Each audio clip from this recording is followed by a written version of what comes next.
नमस्कार दोस्तों, बड़ी खबर चैनल में आप सभी का बहुत बहुत स्वागत है। दोस्तों आज मैं बताने वाला हूं भारत के युद्ध की तैयारियों के बारे में। जी हां दोस्तों, भारत पाकिस्तान और चीन के साथ एक साथ निपटने की तैयारियों में जुटा हुआ है। वहीं दोस्तों एयरफोर्स के फाइटर और ट्रांसपोर्ट एयरक्राफ्ट दिन रात उड़ान भर रहे हैं। एयरफोर्स ने कहा है कि दोनों मोर्चों पर ऑपरेशन को तैयार है। दोस्तों इसी बीच देखा गया है कि भारत चीन सीमा के बीच इंडियन एयरफोर्स का सुखोई लद्दाख क्षेत्र में उड़ता नजर आया है। दोस्तों आपको बता दूं कि चीन के तनाव के बीच चीन पीओके सीमा के पास स्थित भारत के फॉरवर्ड एयरबेस पर ऑपरेशन जारी है। भारतीय वायुसेना के Sukhoi M30 MKI fighter jet और super Hercules transport aircraft operation में लगे हुए हैं। दोस्तों मैं आपको बता दूं कि लद्दाख में चीन से बढ़ते तनाव के बीच अब आशंका बनी हुई है कि चीन और पाकिस्तान मिलकर भारत के खिलाफ खड़े हो सकते हैं। इस बीच भारतीय वायुसेना ने कहा है कि वह दोनों ही मोर्चों पर ऑपरेशन के लिए पूरी तरह से तैयार है। न्यूज एजेंसी ANI पाक अधिकृत कश्मीर पीओके और चीन के बॉर्डर पर पहुंची है। यह एयरबेस पाकिस्तान से 50 किलोमीटर दूर और युद्ध के नजरिए से असहमियत रखने वाले दौलत बेग ओल्डी से 80 किलोमीटर की दूरी पर है और यहाँ पर ट्रांसपोर्ट फाइटर एयरक्राफ्ट और हेलीकॉप्टर की एक्टिविटीज दिन रात बढ़ा दी गई है। दोस्तों हिंदुस्तान की युद्ध की तैयारियों के बारे में विस्तार से बताने के लिए मैं आप सबों को न्यूज चैनल बड़ी खबर के माध्यम से वीडियो में आगे बताऊंगा। इससे पहले आप सबों से एक छोटी सी रिक्वेस्ट है कि हमारे बड़ी खबर चैनल को सब्सक्राइब और लाइक जरूर कर दे। साथ ही साथ बगल में बने छोटी सी बेल आइकन को दबाना ना भूलें और अपने दोस्तों को शेयर जरूर करें ताकि उन्हें भी भारत और चीन के युद्ध की तैयारियों के बारे में पता चल सके। और साथ ही साथ दोस्तों अपनी राय कमेंट बॉक्स में लिखना ना भूलें। तो चलिए दोस्तों न्यूज में आगे चलते हैं। तो दोस्तों पाकिस्तान और चीन से युद्ध में निपटने के लिए इंडियन एयरफोर्स किस तरह से तैयारी कर रही है, तो चलिए इसे मैं विस्तार से आपको बताने जा रहा हूँ। दोस्तों फॉरवर्ड एयरबेस पर खारडुंगला पास और सोएक नदी से होकर पहुँचा जाता है। यहाँ पर सभी सुखोई 30 MKI के ऑपरेशन जारी थे। इसके अलावा transport aircraft C-13 jet super ल्यूसियन 76 और कैंट 32 के ऑपरेशन दिन रात जारी है। तो वही दोस्तों line of actual control LAC के पास दौलत बेग ओल्डी और पूर्वी लद्दाख में स्थित बेसों में जवानों के लिए राशन और असले की सप्लाई ट्रांसपोर्ट एयरक्राफ्ट कर रहे हैं। इसके साथ ही बेस पर जवानों को भी भेजा जा रहा है। पाकिस्तान के स्कादू एयरबेस से खतरे और पाकिस्तान चीन के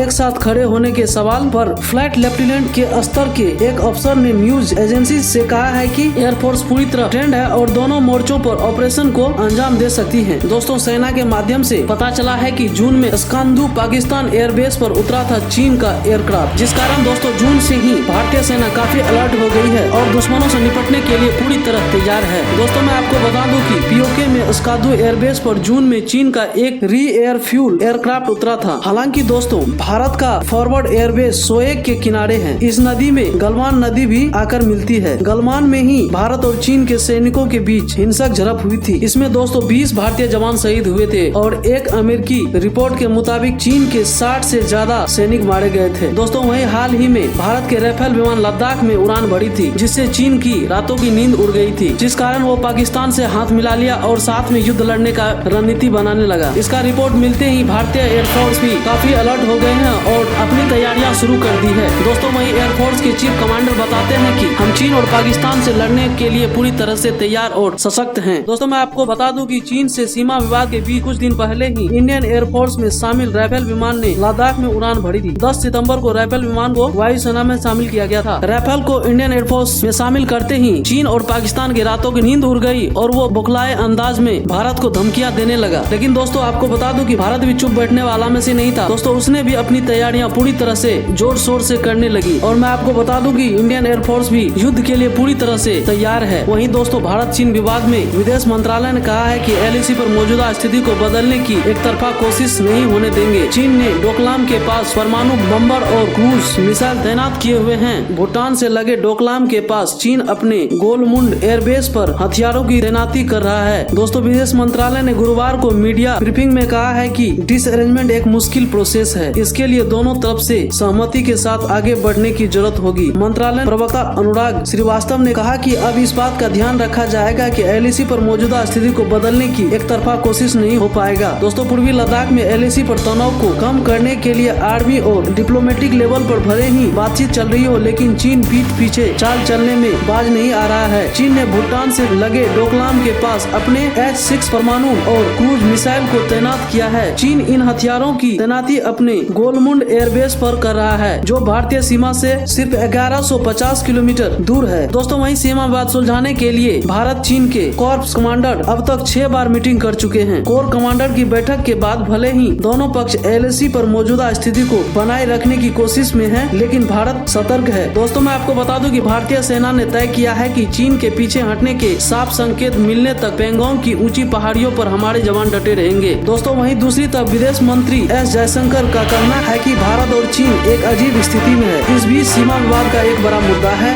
यह बात अहम है कि दोनों देश एक दूसरे की जरूरतों को भी समझते हैं। भारत चीन को मिलकर समाधान तलाश करनी चाहिए। दोस्तों, वही विदेश मंत्री ने वर्ल्ड इकोनॉमिक फोरम की वर्चुअल कॉन्फ्रेंस में ये बात कही। दोस्तों, आपको बता दूं कि अमेरिका के राष्ट्रपति डोनाल्ड ट्रंप ने गुरुवार को कहा, मैं जानता हूं कि भारत और चीन सीमा विवाद को लेकर मुश्किल में है, लेकिन उम्मीद है कि विवाद सुलझा लेंगे। इसमें हम कोई मदद कर सके तो अच्छा लगेगा। दोस्तों, वहीं अंदाजा लगाया जा रहा है कि ट्रंप की नजर शांति के नोबेल प्राइज पर है, इसलिए वे भारत चीन के मामले में दखल का ऑफर एक बार रिजेक्ट होने के बाद फिर से दोहरा रहे हैं। नॉर्वे की संसद के एक सदस्य ने ट्रंप को नोबेल के लिए नॉमिनेट किया है। UAE और इजराइल के बीच डिप्लोमेटिक रिश्तों में मदद करने की वजह से ट्रंप के नाम का प्रपोजल रखा गया है। धन्यवाद।